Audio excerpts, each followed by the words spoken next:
जय माता दी दोस्तों। ओम नमः शिवाय। भक्तों, स्वागत है आपका गंगा व्रत कथा में। आज हम चर्चा करेंगे करवा चौथ से जुड़ी, जैसे कि करवा चौथ का व्रत किस तारीख को रखा जाएगा, 9 अक्टूबर या 10 अक्टूबर को। पूजा का शुभ समय क्या रहेगा, इस साल पूजा की शुभ विधि क्या रहेगी। तो आप सभी वीडियो के एंड तक हमारे साथ बने रहिए। आप सभी को करवा चौथ से जुड़ी सभी जानकारी यहाँ मिल जाएगी। इस बार करवा चौथ की तारीख को लेकर थोड़ी परेशानी हो रही है। इस साल चतुर्थी तिथि 9 अक्टूबर और 10 अक्टूबर दोनों ही दिन पड़ रही है। ऐसे में करवा चौथ का व्रत किस दिन रखा जाएगा, इसको लेकर महिलाओं में कन्फ्यूज़न है। तो चलिए जानते हैं करवा चौथ का व्रत कब रखा जाएगा और इस बार करवा चौथ की पूजा विधि किस प्रकार होगी। हिंदू पंचांग के अनुसार 9 अक्टूबर की शाम से कार्तिक मास की चतुर्थी तिथि शुरू हो रही है और 10 अक्टूबर की शाम तक रहेगी। इसलिए उदया तिथि के अनुसार करवा चौथ का व्रत 10 अक्टूबर 2025 शुक्रवार को रखा जाएगा। वहीं चांद के रात 8:15 के आसपास निकलने का अनुमान है। चांद को देखकर व्रत का पारण करें। चतुर्थी तिथि प्रारंभ होगी 9 अक्टूबर रात 10:54 पर और चतुर्थी तिथि का समापन होगा 10 अक्टूबर को शाम 7:38 पर। पूजा का शुभ मुहूर्त रहेगा 10 अक्टूबर को 5:16 से शाम के 6:29 तक का। अब आती है मेन बात कि करवा चौथ का व्रत कैसे रखें, क्योंकि जिन लड़कियों की अभी नई नई शादी होती है उनका करवा चौथ का व्रत पहला होता है, तो उन्हें बहुत से डाउट होते हैं कि इस व्रत में क्या क्या करना चाहिए, किस तरह करना चाहिए। करवा चौथ के व्रत में कई जगह पर सुबह सुबह बिना नहाए ही 4 से 5 बजे के बीच में सरगी खाई जाती है, जो कि सास अपनी बहू को देती है। उसमें मीठी मट्ठी होती है, खीर होती है। इन सब को खाकर और जितना पानी पी सकती हैं आप पी लीजिए। और सूर्य उदय होने के बाद आपको कुछ भी नहीं खाना है, क्योंकि करवा चौथ का व्रत निर्जला रखा जाता है। इसमें ना ही तो पानी पिया जाता है और ना ही कुछ खाया जाता है। लेकिन देखा गया है कि कई जगहों पर सरगी खाने का नियम नहीं होता, क्योंकि वो रात के 12 बजे से पूरा दिन मानते हैं, इसलिए वो सरगी नहीं खाते हैं। अगर आपके यहाँ सरगी खाई जाती है तो आप बिना नहाए सरगी खा सकते हैं, लेकिन याद रखें कि सरगी को सूर्योदय से पहले खानी है, यानी कि 4 से 5 बजे के बीच में। उसके बाद आप व्रत के दिन सुबह स्नान करें, दीप जलाएं और करवा चौथ के व्रत का संकल्प करें। कई महिलाएं करवा चौथ की पूजा सुबह ही कर लेती हैं, तो कई महिलाएं शाम को पूजा करती हैं। वैसे तो करवा चौथ का व्रत निर्जला ही होता है, लेकिन कई महिलाएं कथा सुनने के बाद चाय पी लेती हैं। तो आप इस बात का ध्यान रखें कि करवा चौथ का व्रत जैसे पहली बार रखा जाता है, फिर उसी तरह से हमें हमेशा व्रत रखना चाहिए। अगर आपने निर्जला व्रत शुरू किया है तो आपको निर्जला ही रखना चाहिए। तो ये बात साफ है कि आप जैसे पहली बार व्रत रख लेती हैं, फिर आपको उसी तरह से हमेशा व्रत रखना चाहिए। अब जानते हैं कि करवा चौथ की पूजा विधि किस तरह होगी, क्योंकि पूजा विधि में कई चीज़ें ऐसी होती हैं जिन्हें हम भूल जाते हैं या हमारे दिमाग से उतर जाती हैं। इसलिए ध्यान से पूजा विधि आप ज़रूर सुनें, क्योंकि पूजा विधि करवा चौथ के व्रत में बहुत ही मायने रखती है।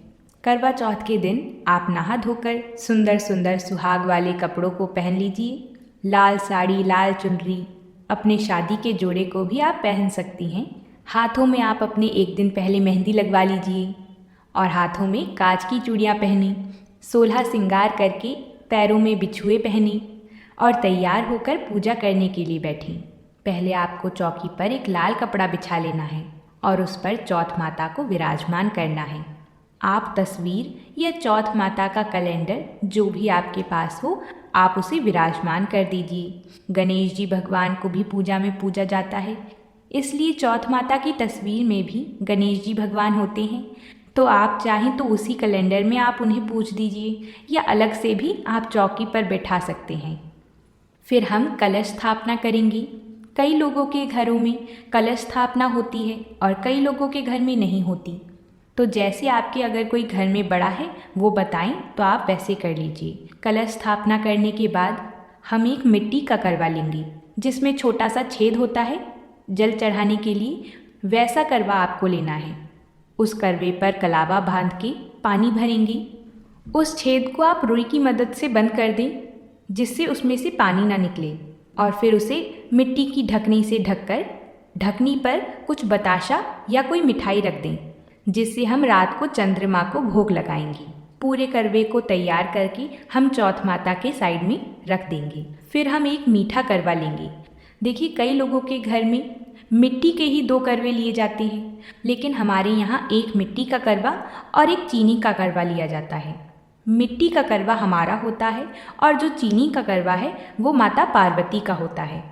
हमने जैसे मिट्टी के करवे में पानी भरा था, ऐसे ही हम मीठे करवे में कलावा बांध के उसमें खील और बताशे भरते हैं। आप चाहें तो उसमें कोई ड्राई फ्रूट्स भी भर सकते हैं, लेकिन वैसे तो उसमें खीले और बताशे ही भरे जाते हैं। वो होता है माता पार्वती का। उसे भी हम तैयार करके चौथ माता की तस्वीर के दूसरी साइड में रख देंगे। फिर हम करवा चौथ माता को गेहूँ समर्पित करेंगे। आप चाहें तो चौकी पर आप ऐसे ही गेहूँ को बिखेर सकते हैं, नहीं तो आप किसी बर्तन में भी गेहूँ को रख के माता को चढ़ा दें। फिर हम गंगा जल से शुद्धिकरण करेंगे। चौथ माता की तस्वीर पर चुनरी चढ़ाएं। आप नवरात्रि की चुनरी भी इस्तेमाल कर सकते हैं। अगर आपके पास चुनरी नहीं है तो आप कलावा भी चौथ माता को समर्पित कर सकते हैं। उसके बाद हम रोली से तिलक करेंगे। चौथ माता का तिलक करेंगे, गणेश जी का तिलक करेंगे, दोनों कलश का तिलक करेंगे। जो हमने कलश स्थापित किया है उस पर भी तिलक करेंगे। फिर तिलक करके हम अक्षत को भी समर्पित करेंगे, चावलों को भी समर्पित करेंगे। देखिए, पूजा में चावल ज़रूर लेना चाहिए, लेकिन याद रखें कि चावल टूटे हुए नहीं होने चाहिए। जो साबुत चावल आता है उन्हें ही पूजा में रखें। फिर सभी को तिलक करने के बाद आप खुद को भी स्वयं तिलक करें। आपके पास फूल हो तो फूल समर्पित करें। फिर उसके बाद हम चौथ माता को 16 श्रृंगार समर्पित करेंगे। 16 श्रृंगार ज़रूर समर्पित करें, क्योंकि करवा चौथ का व्रत सुहाग के लिए ही रखा जाता है, तो सुहाग की सामग्री ज़रूर चौथ माता के चरणों में रखें। एक बार माता को स्पर्श कराकर आप चौकी पर ही सभी 16 श्रृंगार को रख दें। 16 श्रृंगार में क्या क्या सामान होता है वो मैं आपको वीडियो के एंड में बता दूंगी, तो आप उसे नोट कर लीजिएगा। श्रृंगार समर्पित करने के बाद हम भोग लगाएंगे। भोग में आपने जो कुछ भी व्यंजन बनाए हो वो आप समर्पित कर दें, नहीं तो आप बाजार से मिठाई लाकर भी भोग लगा सकते हैं। जो भी आप मिठाई या भोग लगाएं, आप मिट्टी के करवे के ऊपर भी ज़रूर रखें, क्योंकि वो हम रात को चंद्रमा देखकर उन्हें भोग लगाएंगे। उसके बाद हम फल चढ़ाएंगे। फलों में आप सिंगाड़ा ज़रूर रखें, क्योंकि सिंगाड़ा ऋतु फल है, इसलिए हो सके तो सिंगाड़ा ज़रूर चढ़ाएं। बाकी आप कोई भी ऋतु फल चढ़ा सकते हैं। उसके बाद हम 1 लोटा जल समर्पित करेंगे और इसी जल को रखकर हम कथा सुनेंगे। जितनी आपकी श्रद्धा हो यथासंभव आप दक्षिणा समर्पित करें। बायने के लिए हम साड़ी लेंगे। साड़ी या सूट आप कुछ भी ले सकते हैं, और कुछ श्रृंगार का सामान। ये श्रृंगार का सामान हम बायने के तौर पर रख रहे हैं, जिसे हम पूजा के बाद अपनी सास को दे देंगे। अगर आपके सास नहीं है तो आप जेठानी या नंद को भी दे सकते हैं, या फिर आप मंदिर में जाके पंडिताइन को भी ये बायना दे सकते हैं। बायने में श्रृंगार का सामान ज़रूर रखें, और जो श्रृंगार आपने चौथ माता को समर्पित किया है उस श्रृंगार को आप स्वयं इस्तेमाल करें, माता का आशीर्वाद समझ के। जो आपने दक्षिणा चढ़ाई है वो ही आप बायने में रख के दे दें, और आप जिस किसी को भी बायना दें उसके पैर अवश्य छुएं।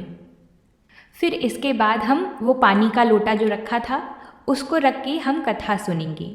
आप चाहें तो अपनी चौकी के पास ही कथा सुन सकते हैं, नहीं तो आप किसी के साथ कथा सुनना चाहते हैं तो आप अपनी सखी सहेलियों के साथ भी कथा सुन सकते हैं।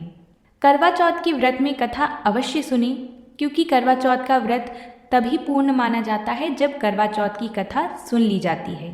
कथा सुनने के लिए हाथ में आप गेहूं के दाने या चाहे तो चावल के दाने भी रख सकते हैं और उनको हाथ में रख के कथा सुनें। हम भी करवा चौथ की कथा सुनाते हैं। आपको करवा चौथ के दिन हमारे चैनल पर कथा मिल जाएगी, इसलिए हमारे चैनल को लाइक एंड सब्सक्राइब ज़रूर कर लें। नहीं तो आप किसी मंदिर में जाके भी कथा सुन सकते हैं, या आपके आस पड़ोस में जितनी भी महिलाएं हैं उनके साथ भी आप कथा सुन सकते हैं।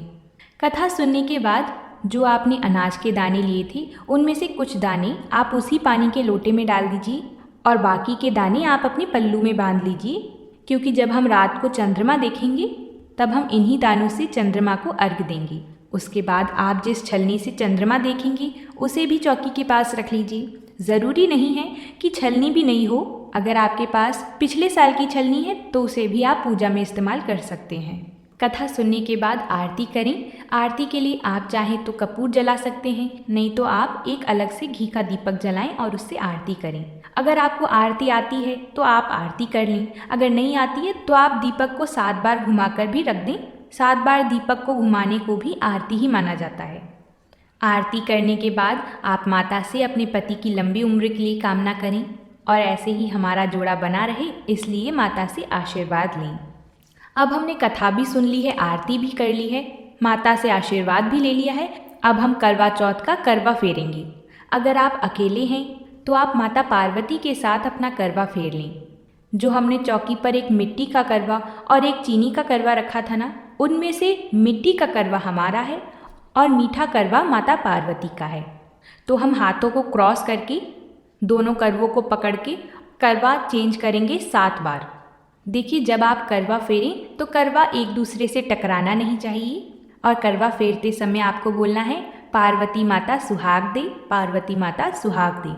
यानी जैसे पार्वती माता का सुहाग अमर है, ऐसे ही हमारा सुहाग भी अमर हो। ऐसी कामना करने के बाद 7 बार करवा फेर के जहाँ पर आपका मिट्टी का करवा था वहाँ पर अब माता पार्वती का करवा होना चाहिए और जहाँ पर माता पार्वती का करवा था वहाँ आपका करवा होना चाहिए। अगर आपने एक ही करवा लिया है तो आप चौथ माता की तस्वीर से छुआकर 7 बार फेरेंगे कि पार्वती माता सुहाग दे, पार्वती माता सुहाग दे। ऐसे 7 बार छुआकर कामना करेंगे। देखिए, कई जगहों पर करवा फेरा जाता है और कई जगहों पर करवा नहीं फेरा जाता है। पूरी पूजा करने के बाद हमने जो पानी रख के करवा चौथ की कथा सुनी थी, उस जल को हम अब सूर्य देव को चढ़ा देंगे। कई लोग सुबह और शाम को कथा सुन लेते हैं, तो आप सूर्य देव को चढ़ा दें, और अगर आप रात को पूजा करते हैं तो आप फिर चंद्रमा को अर्घ दें।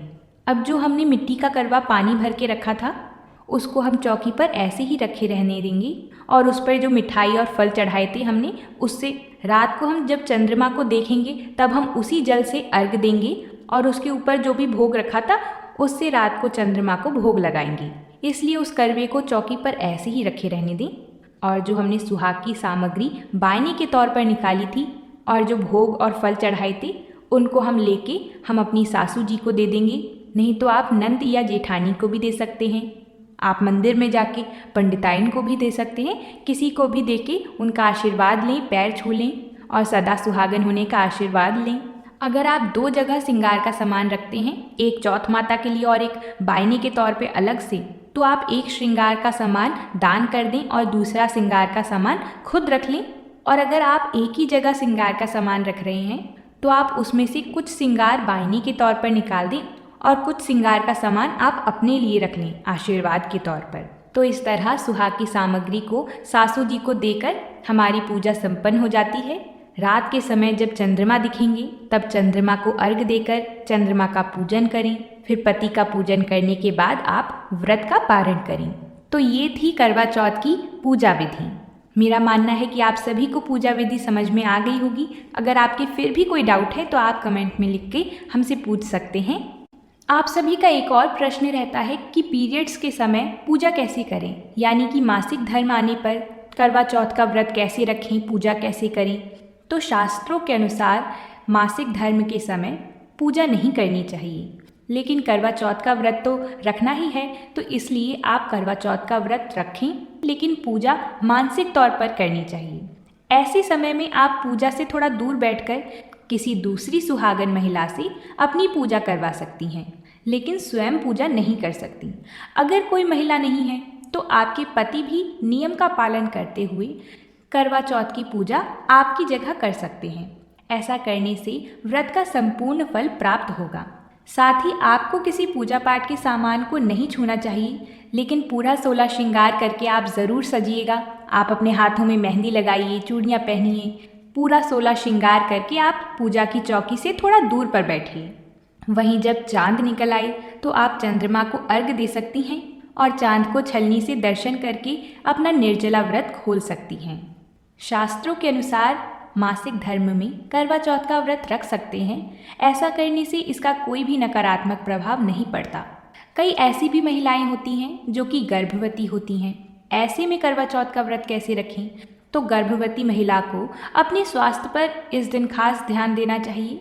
वैसे तो करवा चौथ का व्रत निर्जला रखा जाता है, लेकिन गर्भवती महिलाएं फल और ड्राई फ्रूट का सेवन ऐसे में कर सकती हैं।